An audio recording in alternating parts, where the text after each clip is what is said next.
All right then, we'll go ahead and get started. I'm sure there'll be some people trickling in and such. But thank you all very much for coming. I know Comic-Con is exhausting. So anyone that sticks around after the doors close, we always appreciate it.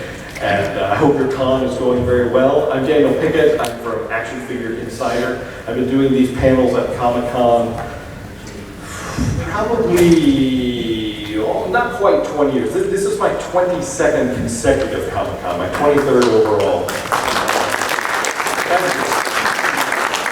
But I think I've been doing panels probably about 17 years or so, and I always like to change up the topics a bit and change up the people that are on the panel. So I've got some veterans of the panel on here, and I've also got some new blood. But I'm very excited about these guys and this topic, and as I hope you all are too. I think we would all agree it's very strange that in 2018, who would have thought we live in a world where Kmart still exists, but Toys R Us does not. That's very, very, very strange sensation. So just to get started, we have like Steve from Walgreens and Jason. We're not going to be able to talk further corporate strategy with these guys, so we can't ask them that sort of question. But these guys are both huge fans also, and they know a lot about the industry too. So we're going to keep it more sort of general. We're not going to say, well, what's Walgreens going to do?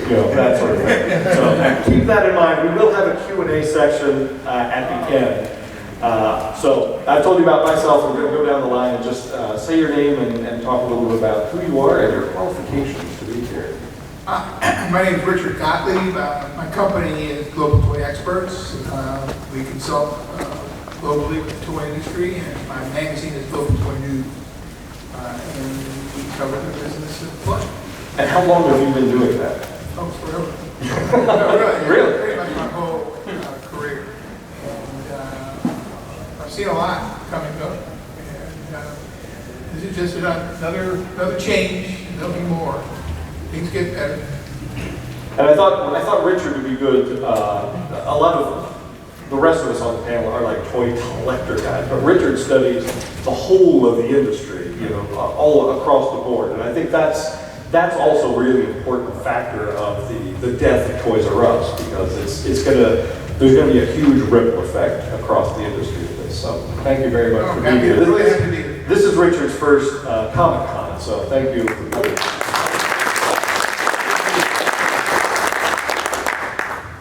My name is James Zahn. Online, most people know me as The Rockfather. I write daily at therockfather.com. I'm also a member of the Parent Advisory Board for Toy Insider, and I write the Friday Star Wars column on their new website, The Pop Insider.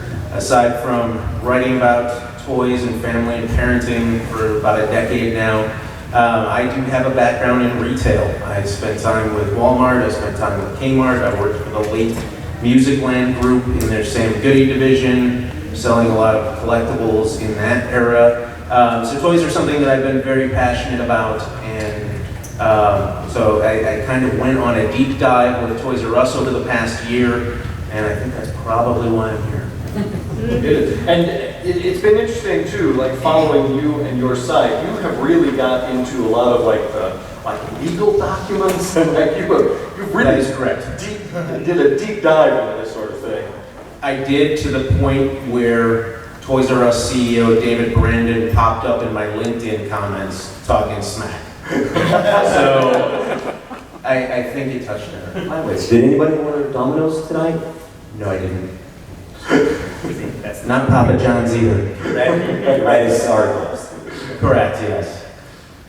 All right. Well, okay. And I'm Jason Labowitz, president and co-founder of Entertainment Earth, also BifBangPow toy company, co-founder of that. We're a retailer, distributor, manufacturer. This is our 22nd year in business, our 21st year at Comic-Con, and our 20th year exhibit. And so here we go again. I'm happy to be here. Thank you for inviting me back. Of course, and just again, sort of a brief history. Jason was a fan that he wanted to help his friends out find toys, and found a way to get a wholesale account, and has grown it into this massive global business. I mean, he really just sort of made his own toy store. Which This is when Star Wars came back, right? Yeah. 96, Power of the Force returns, and I said I want to collect these things, and didn't want to go around to the Toys R Us and Targets anymore. I had almost a life, so I said, well, could these things be shipped to me? And then there's this thing called the internet, and we said, well, what if we put up one of these things called the website and read some HTML books, and that's it, that's the end of the story. But no, that's how it started. We're fans, and I'm a collector, I've always been a collector, still all my stuff from the 70s, and original packaging, and etc. We'll get into more of that. Excellent. And I'm Stephen Ann. I am the category manager for toys and licensing at Walgreens. Been doing that for about 7 years, and actually 10 if you include the licensing. But also a big fan of toys, and have been since I was little. Got very fond memories of Toys R Us, as a child and through my adulthood. So even though I'm at another retailer, this is one of those things where it's as sad for me as it is for many as well. So. And you're the man who single-handedly made Walgreens a toy-run destination, and you did it so stealthily at first. Coming into Walgreens Toys, right? I wanted to. My mission statement was to try and get, like Jay said, as many for me collectible toys in as many locations as possible. Right? So it was just kind of something that I wanted to, help out fellow toy collectors, and I put a strategy behind it. And, the rest is what you see on the shelves right now. Yeah. So kind of what Richard mentioned earlier, that this has all happened before and this will happen again. A lot of us remember the time in the 90s and even the early 2000s where you had a lot more options. You had Suncoast Video, you had Tower Records. There was a lot of places for collectors to find toys, and they were booming for a long time. There were a lot of exclusives. We had Child World. I mean, there's a lot of other places. Kill City. Yeah. Vinyl. Turn that frown upside down. Remember the jingle. And, when the recession happened, we lost a lot of those places. And it was sort of interesting from a collector standpoint that just, in the past couple of years, Toys R Us started to sort of recognize all that went away and started making their own sort of collector aisles to fill some of those gaps. So some of you may remember the controversial Breaking Bad Florida Mom with Toys R Us. And which, again, Toys R Us did nothing wrong in that. They didn't sell a Breaking Bad toy to a child. She just heard they existed and thought that shouldn't be the case, which was kind of frustrating. But when did you guys kind of first get wind? Because as I recall, we knew Toys R Us was kind of in trouble, and they were closing a few stores, but they still hit Toy Fair this past year super strong, like they were going to just keep going. When did you guys sort of get wind that, it's all going away? I'll go ahead and take this one first. First of all, you have to realize that if you're over 40 and your experience with Toys R Us is not the same as somebody under 40. Absolutely.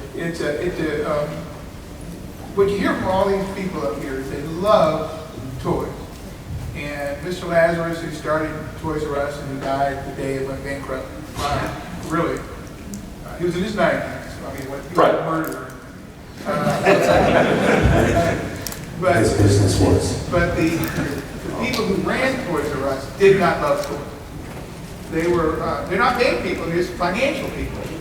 And if you don't have a passion for the product, I think it's easy to lose your way if you consider it to be a commodity. So for me, when I first really thought they got into trouble was really about 20 years ago, 25 years ago, when after Lazarus retired, and they began losing market share to Walmart, and they decided they would fight Walmart by reducing their prices and reducing the number of items they carried.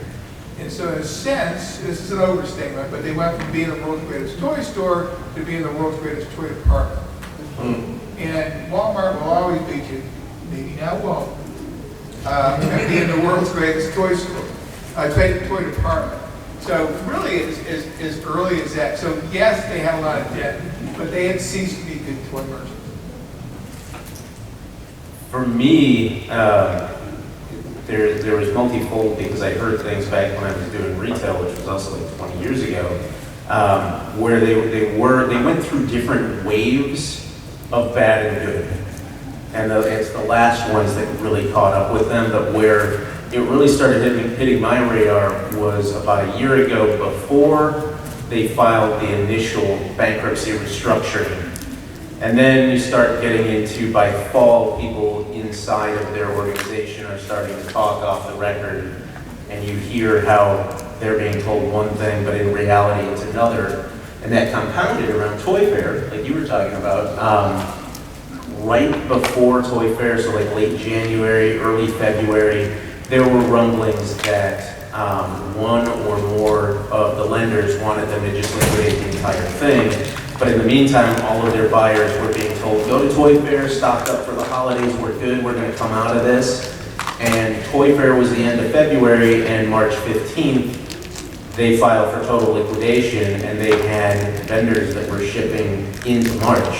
I think their last deliveries were somewhere around March 8th. And a week later, they're filing to liquidate. So it was a very interesting scenario. For me, as a somewhat competitor with them, but also partner here at Comic-Con, we had a different relationship with them.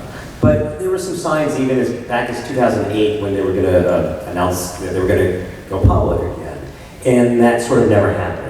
Right. So that was interesting. Like they kept talking about it, and it just never happened. So that was a note. The other thing that was interesting with working with them, so we sold product to Toys R Us, and we have been for also about 8 or 9 years. Their systems were like green screen DOS, very, very 80s, early 90s computer systems. And as a company that is, grew up on the internet, it was a very odd way to interact with them. It's like, you don't have, all APIs and all the new modern technologies. And we were waiting, but they never changed their systems. Those are some indications for us. It was just odd. But then more recently, I think we have the same experience. I would just say one more thing. In the last year, we have an outside credit agency, and when they said we're not extending credit towards us, we said, okay, well, we're not going to sell to them. For us retailers, it's rumors, right? So we always end up in this. A lot of the buyers are expressing us. We all know each other, right? So it's I end up in the same places. The GameStop buyer, the Barnes & Noble buyer. We all end up knowing each other because we're all at the same fairs and we see each other multiple times a year. So for us, it's just rumors because you would hope that the toy companies aren't going to tell us that that information, but it's just rumors, right? So and gossip. So you hear the rumblings and you read what's online. Nobody tells us directly. And there were a lot of rumors, after the announcement of the bankruptcy and liquidation that somehow it was going to turn around. There was Isaac from MGA that was going to buy it. There was James. You reported that the old CEO had gone back up. Yeah, Jerry Storch was there. It was very interesting from a timing perspective. He was the CEO before David Brandon came in, and Jerry was actually at the Global Resource Center for Toys R Us on the very day that the other executives were outgoing, because they cut the top level executives loose in May of this year. And on that very day that they were leaving, Jerry was in there with a whole crew of people sort of kicking the tires on what was going on. And now a couple of months later, we still hear bits and pieces of him and an investment group might be going after some of the IPs. All of the names and such are going to go up for sale next month, which you've probably heard quite a bit about. Yeah, I wrote a piece recently really saying maybe it's time to exorcise the name Toys R Us from the toy industry. And I don't know what you're buying. Bad parking lots, poor service in the store. It's not been a good experience for a long time. I would like to share an anecdote that I think you all will appreciate, and it shows again how they missed it. They were still stuck in the 60s and 70s when toys were for kids. Serious adults did not play. And I remember about 20 years ago going to the store and talking to the clerk at the action figure outlet, he was telling me how he hid all the new action figures from the adults. When they came in, the adults didn't buy them all up. Yeah. And I said, does your management know that you're doing it? You know, and so I think there was just this general failure to understand that, to understand e-commerce and the internet, and the fact that they, along with some of the other retailers, had taken the surprise out of toys. Because if you saw it on TV, that's what they carried. And so we were in a great toy store, no, shut up, in a great toy store. You're I want you to keep talking, man. In a great toy store, when you're standing outside, you should have a moment of expectation and elation before you walk in the door, because you're going to see something great that you had never expected to see. And you knew when you walked through the door to Toys R Us that you were going to see pretty much what you expected to see. And they had that's a great toy store offers that. Now, can you speak about to either one of you, like they were supposed to liquidate all those assets in June. I mean, it was very public that auction was going to happen. And then suddenly, just without warning, it's August sometime. Like, what happened? Why wait? Probably took a shovel in it. Yeah, there are so many layers. Oh, in a lot of ways, I guess it's like an LOL surprise where you just keep peeling it, and you get more treasures as each layer peels back. But Walgreens.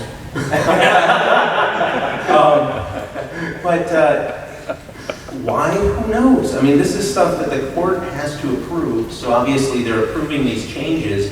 But in the background, there's these other.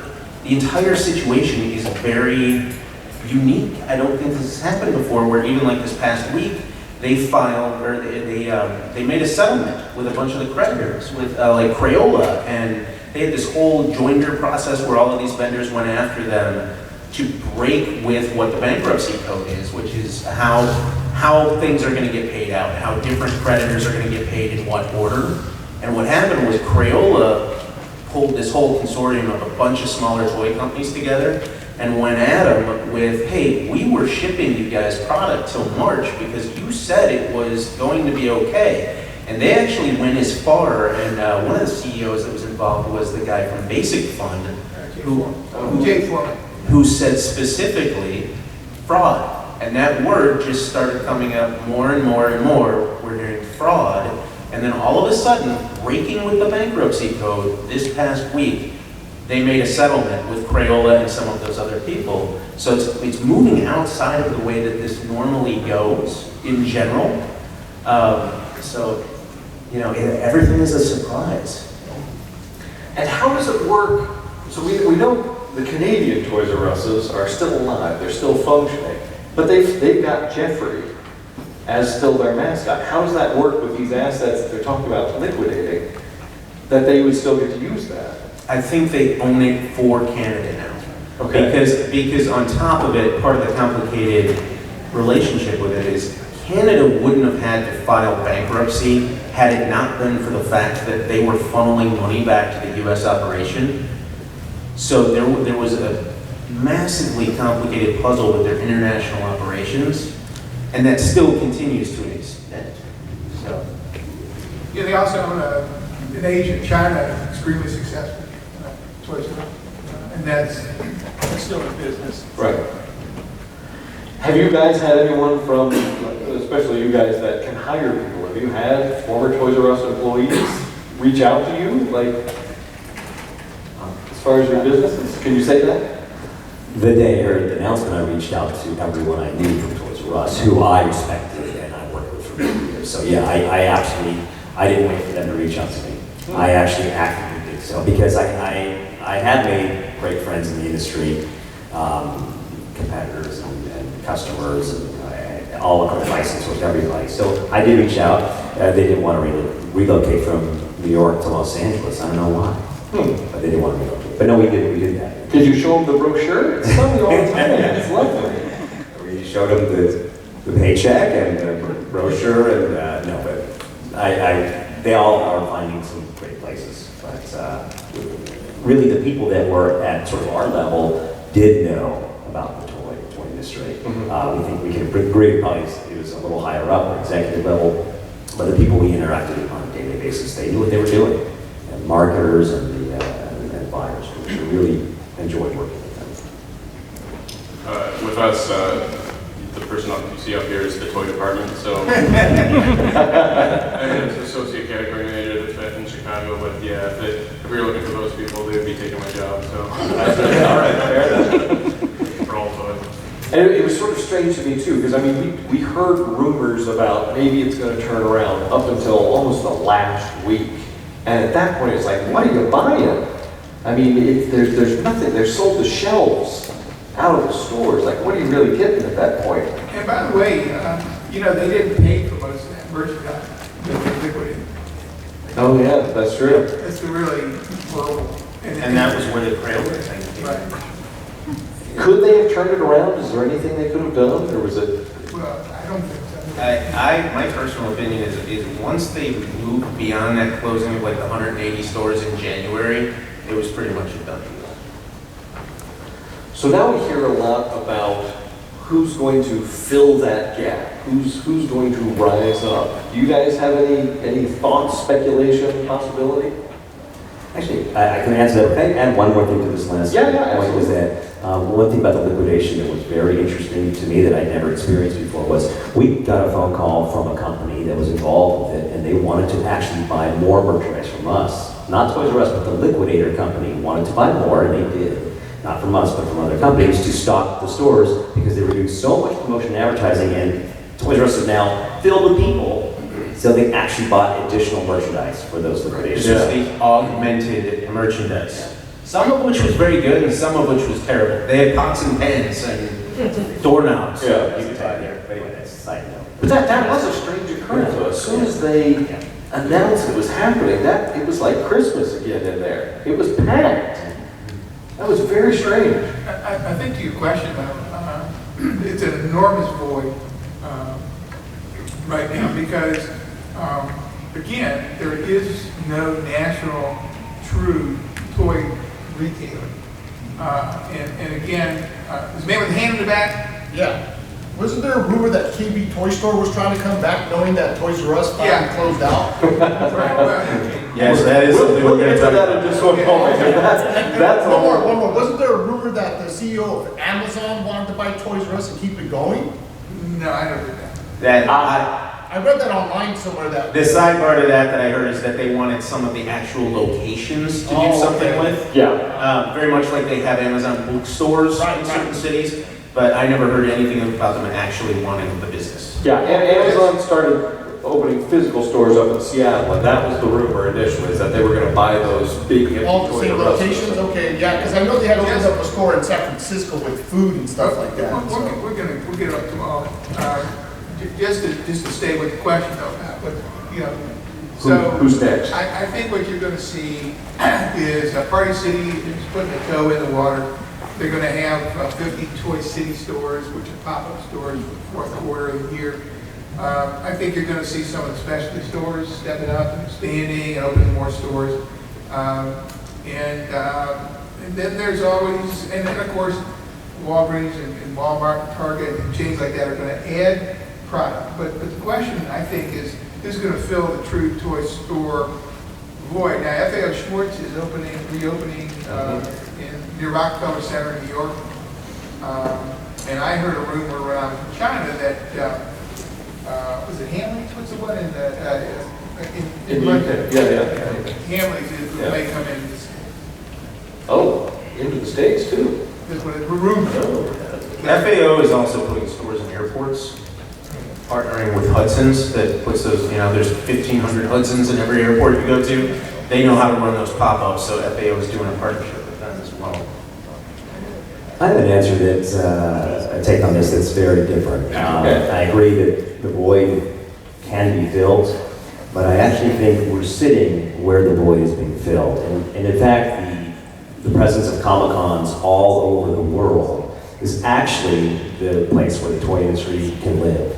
And we're thinking about stores in brick and mortar, but we actually have it here because these are the most dedicated fans and collectors at every single con. And that is an interesting take that we're looking at because it makes sense. I mean, you're here. I mean, we did go to toy stores, but a lot of the collectors are here, and every single one of these cons around the United States and the world. But is that, just thinking from like an Entertainment Earth standpoint, which ones do you choose? How many do you send them out? How big is that booth? How much stuff do you send? Like that's, I totally get what you're saying, but then you're like a traveling salesman kind of at that Circus. point. Yeah, circus, just a door-to-door salesman almost. Like what states, what cons, I mean, it's just part of the conversation at this point in terms of, we're all trying to figure out, well, we compete with Amazon on one hand and see what this company's doing, and, look at all these Comic-Cons and where are the customers, right? We're aware of what's going on. We all buy on Amazon and we still want toys. So what's the answer?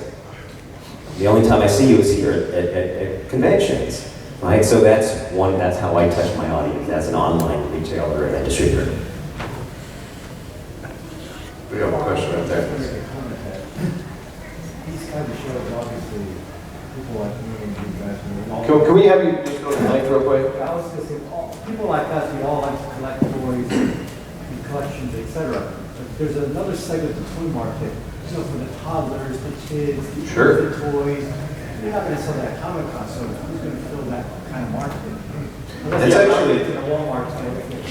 That's very much the audience I speak to, because I write for that audience.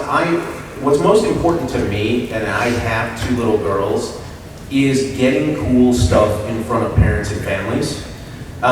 We know that we're the audience and we're going to buy certain things, but in a market such as this, like what Jason was saying, you actually have families here, and I think that's part of the reason why you're seeing. Look at what people like Mattel and Hasbro are showing off right now. They're not showing off toys that you're going to buy here at this show. They're showing off stuff that the kids are going to want, that they're going to go home and they're going to bug mom and dad to buy for them. That's all in their booths here at Comic-Con right now. And some of it's the evergreen type of stuff, like the Hot Wheels and the My Little Pony and all of that. But I think there does need to be a toy store, a great toy store again. And there are some really great specialty retailers out there that are catering to that audience, like Learning Express is a fine example. They do some good things. Every city tends to have 1 or 2 of them. The problem is they're too scattered. The closest independent toy store to my house, I live in Illinois, is 20 miles away.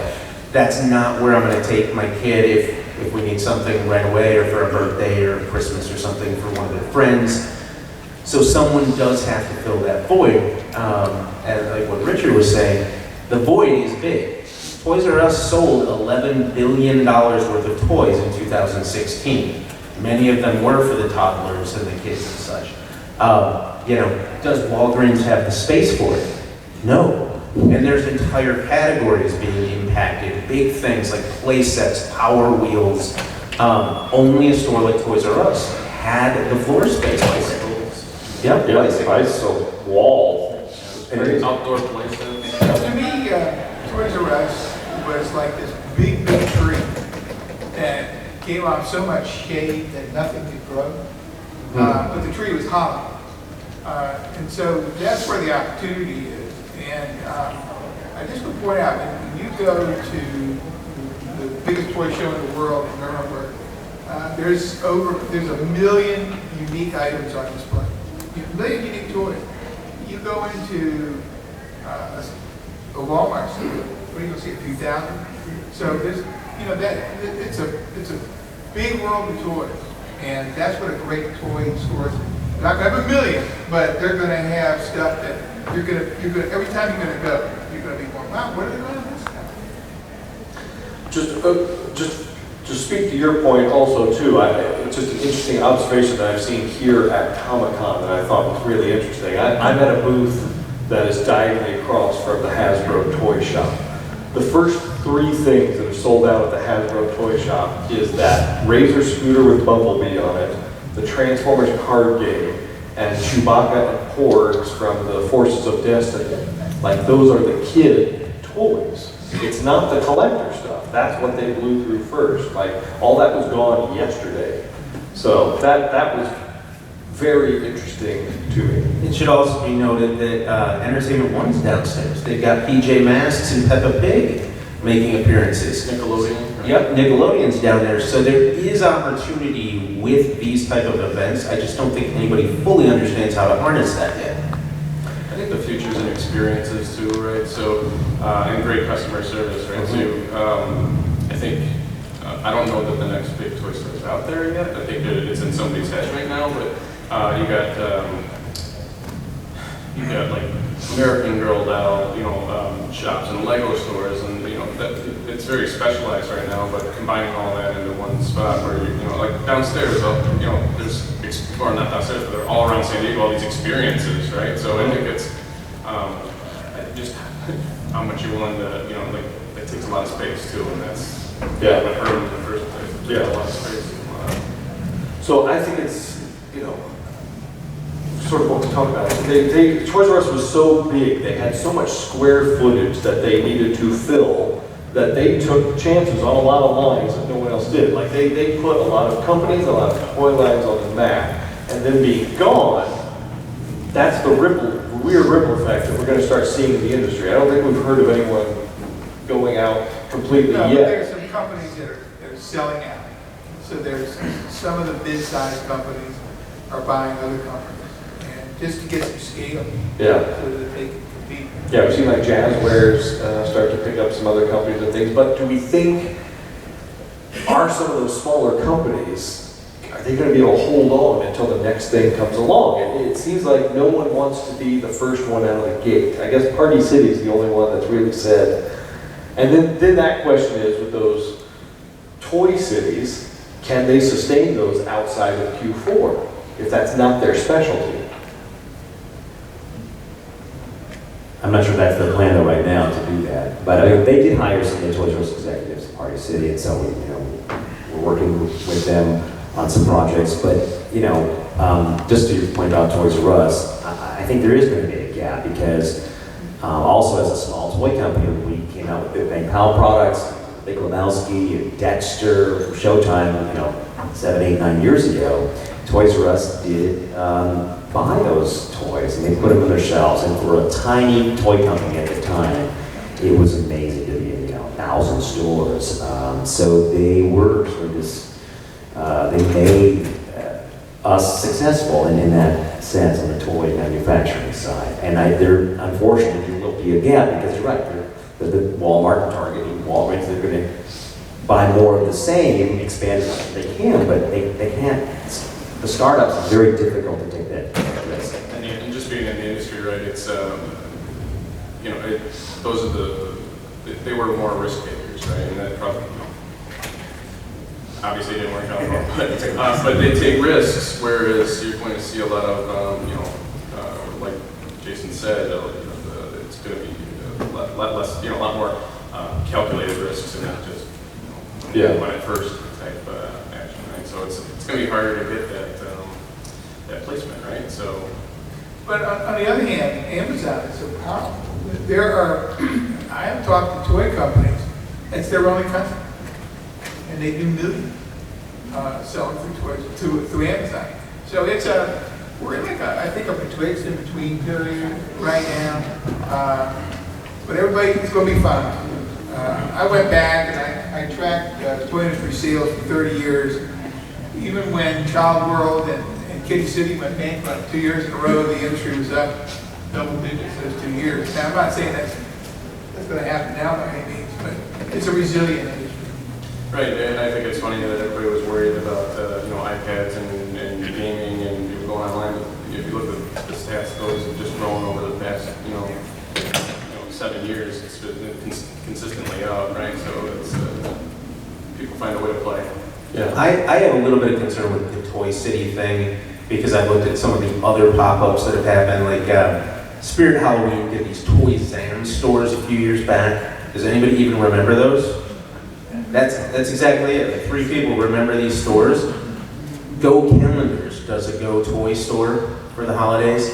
The Toys R Us and the Go Calendar stores, from the parent perspective again, are dated product sold at way too high a price, and they're taking advantage of convenience. I can't stand that. I feel like it's literally taking advantage of families. If we go into these Toy City pop-ups this fall, and all of a sudden they're selling a $12.99 action figure for $19.99, that's where all of us need to vote with our dollars and not shop them and tell them that's not acceptable. So we haven't seen what they've done yet, but that's what I'm going to be watching very closely, is the selection and the price. And you can find good prices at entertainment.com and Walgreens. Directly to your house. And we'll send you a coupon if you sign up for the show's booth, we'll send you after the show. Yes, exactly. So let's talk a little bit about the KB thing, because I think that's been an interesting tale behind the scenes. You got the first-hand experience. Yeah, I met the gentleman who's putting it together, and nice guy. Talks a good game. But right now, I don't know if he has any employees or if he's raised the capital yet. I watched Richard's webcast with him, so. Yeah. They did a panel from San Francisco a couple months ago at an event called PlayCon, which is an industry spin-off of Toy Fair. Yeah, he was, he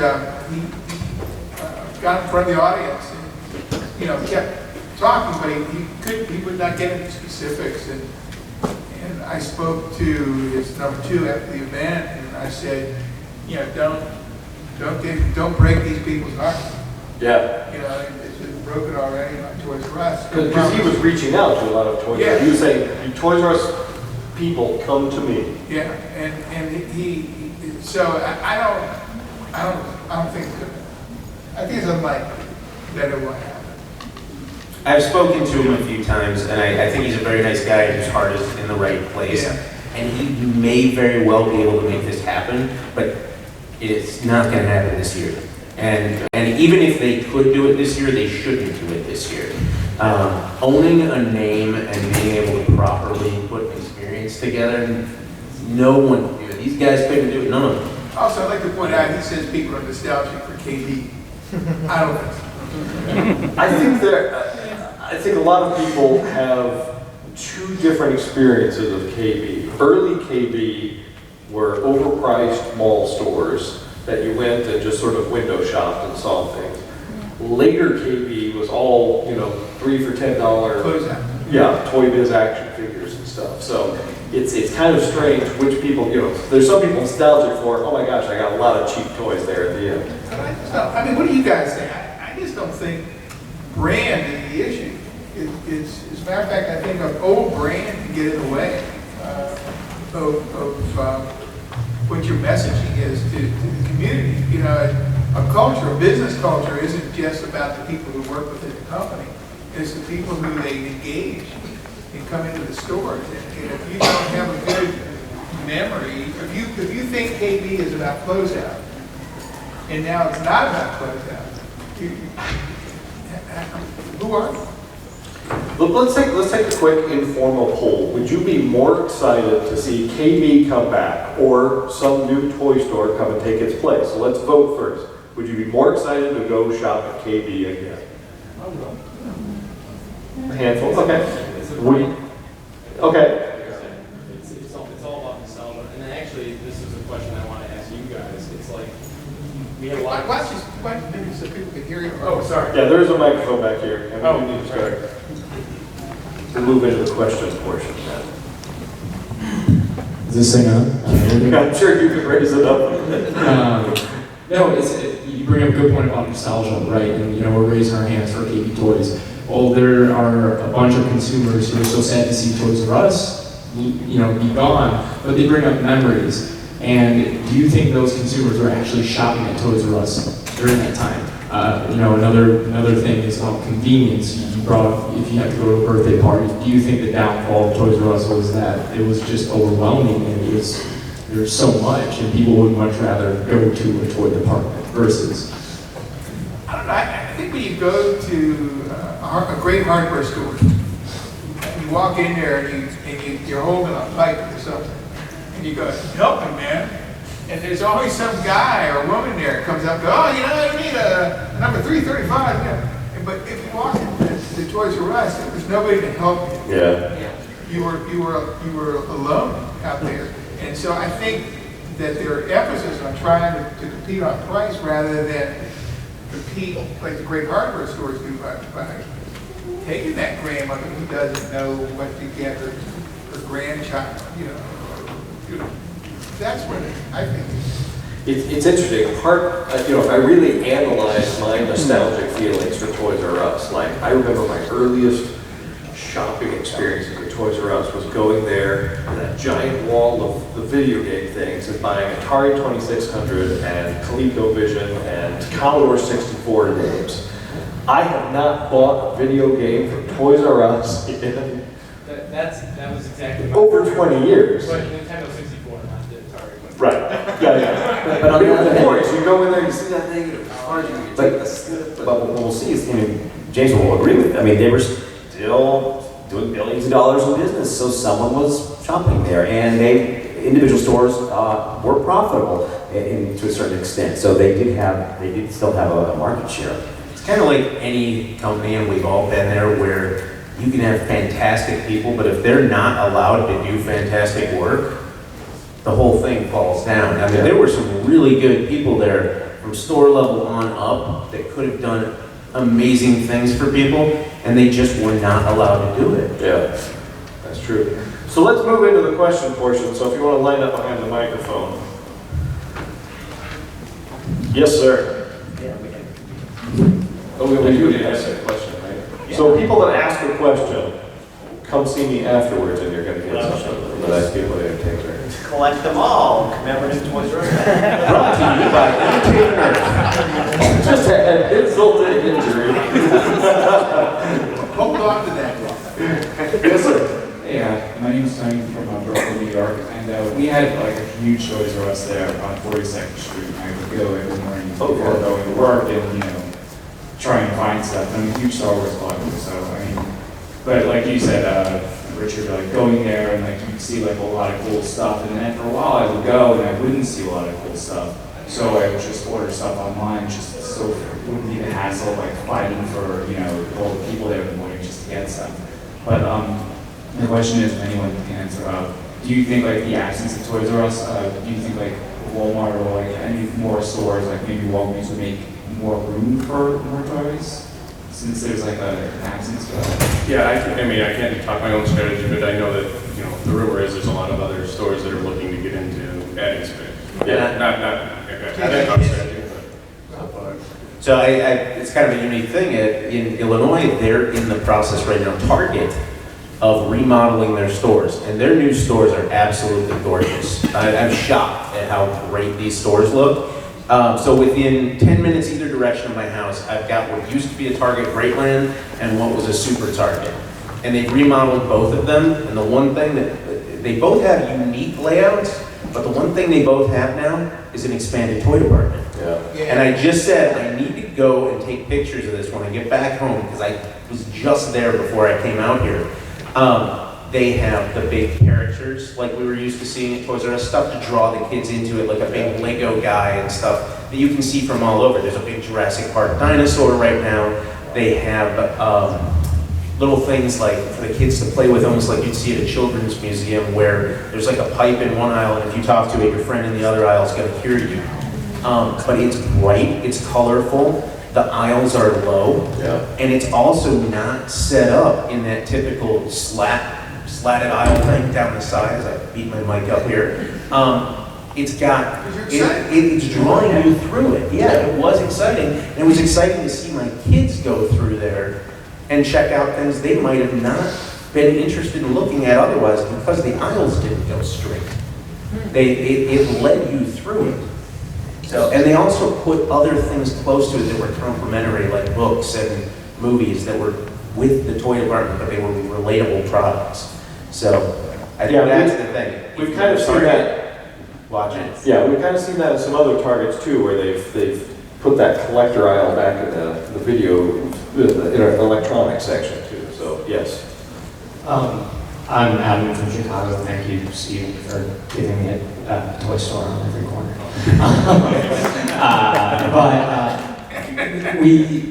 There was a noticing of the loss of Toys R Us is the loss of maybe one of the last bastions of something that was dedicated almost solely to children and to play.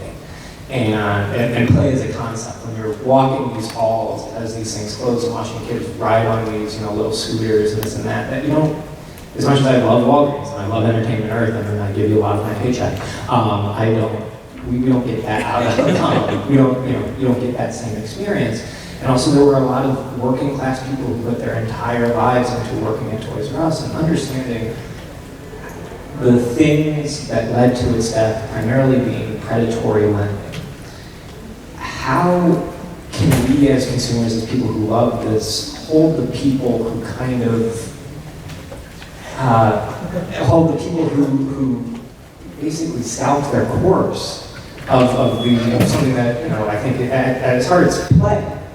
How do you hold those people accountable, or is there any way to hold those people accountable? Well, I write, and you write, and we have. As consumers. Well, okay. I think that we live in a capitalistic society. That's the way the game's played. I think you shop with your heart, you shop with your pocketbook. There's people who love, that's true, who work for Toys R Us, they walk away with nothing. It was horrible. I don't have an answer. I don't know so much as what I said, shop with your heart. I mean, it could be an entire other panel, but my thinking on retail is very simple, which is that I believe that the retail workers on the front lines are the people that get beat up for decisions that they had no part in. They get beat up for high prices that they didn't set. And they should be paid way more than they are. I think everybody should basically go the Costco route and pay their employees a living wage so that they can work one job. And if that happens to be a toy store, they're happy to come to work every day. They do a great job, and they can go home with a smile on their face after taking care of their customers. To punish the predatory lenders, the private equity companies, it's tricky because it's very much what I've called a legally operating scam. We have laws that protect these people and make what they do completely legal. I don't know where this beat's coming from, but I'm about to bust a rhyme here, so I don't intend to, but no, so, and what you bring up is an interesting point too, because people were talking about the CEO, Dave Brandon. So he's out of Toys R Us, but he's still on the board of directors of Domino's. So some people were like, well, let's stop buying Domino's pizza. Well then, are you really punishing that guy, or are you now taking it out on the $8 an hour delivery guy? It is a complicated situation that I don't think any of us can answer, and I really wish we could. Well above my pay grade. Thank you. You're welcome. Thank you. Yes, sir. I'm going to lean down here. There we go. I wanted to ask about exclusives and how that might be changing or affecting the industry. Stephen, I really need help finding that Walgreens thing exclusive. So if you can hook me up, that'd be great. It's not out yet. You're okay. We got to sell some Silver Surfers first. I've seen it on eBay. So, coming here to Comic-Con, so much of the experience is, finding things that are just here. And you can just find them here. And I worry that maybe the industry has shifted to try to recreate that in just like everyday life. Because I want people to be able to find the thing figure in wherever they live, anywhere they go to. And I worry that, one, it caters toward adults and not necessarily kids. And that maybe is not very forward thinking if we're thinking about the future of the industry. But just if I'm totally off base, or if maybe I'm on the right track, or like how are exclusives and this idea of, if I want to get this thing, I've got to put work into it, and I've got to put effort into it, and I've got to, travel, or come to Comic-Con, or go somewhere else to find it, as opposed to just walking to the store and getting it. Because I worry that maybe the industry is catering more to an older audience when maybe they're forgetting that everyone should be able to buy toys. Also, give me that thing figure. Yeah. Give me your No, I address. guess, We have one on every corner. yeah, I mean, and what I've been trying to, and then when I went into Walgreens, right, I was trying to get, like I said before, trying to get the items into more hands, and it led to opportunities with exclusives, right? But and I love the question, by the way, too, because I think about it quite often, actually, but it's, a lot of it's defensive, I guess, in some ways, too, right? You see a lot of, again, I'm not talking specifically Walgreens, again, no strategy, but to combat showrooming, and, there's if somebody, one retailer gets one, it's to stay on the same level, so, I don't know. But, well, just one point, for Entertainment Earth, we cater to the adult collectors, so we haven't had this challenge, but what I will say is we stepped up since Toys R Us has gone away, and we have brought exclusives that they had, and there's some here at the show floor, and I'm going to give you one right after this. If I had a thing right here, I'd give it to you. But, I'm totally hypocrite, I'll take it. That's and look for, I mean, the existing vendors that are out there, the major toy manufacturers, are leaning on the rest of us to step up, right? So you'll see more from us in that respect in terms of the adult collector. And I want to add something to exclusives that aren't for the adult collector, because there's another layer of that too that is very much retailer driven, to where they will take something like, say a toy kitchen, and Kohl's may say, we want an exclusive version of this that comes with extra food pieces, because that's a SKU that only they have, so they're dealing with too. Somebody buys it at one retailer, they can't return it to theirs, but then they've got like a premium item. Walmart does it, Target does it. So there's all that too, where there's exclusive items that they will market, and Toys R Us was doing it to parents and families. Yeah, that's something too. We work directly with factories and make our own toys too. Our own brand toys and things like that. So you'll see, it's a lot of building what you think will be great value for families as well, and the younger toys. Not talking action figures, but I buy all that as well. So it's really working with trade companies and direct factories, and making something we think is going to be a fantastic value for the kids for the holidays. But they're no dummies. They know that we are adult collectors, and we are driving around with our disposable income, and we will walk into a store and we don't find, the thing. We're going to buy toilet paper or toothpaste or a bag of Cheetos or something. So we're getting the please wrap up here. So all right, so let's rapid fire, shall we? So what's that? Get the beat again. Yeah, get the beat going. So to wrap up. Again, people that ask a question, come see us out in the hall, and we'll get a toy. Thank you guys very much for coming. I really appreciate it. I always feel like these could go on all night long. Yeah, never enough time to cover all this all the stuff. questions end up making me keep awake at night. Yeah. But let's have each of you guys give out your URLs where people can find you and find out more information. GlobalToyExperts.com and GlobalToyNews.com. TheRockfather.com, also at The Rockfather, pretty much everywhere. And Entertainment Earth, just Google it. Check the corner. Thank you, everybody. I really appreciate your time also another night. Thank you so much.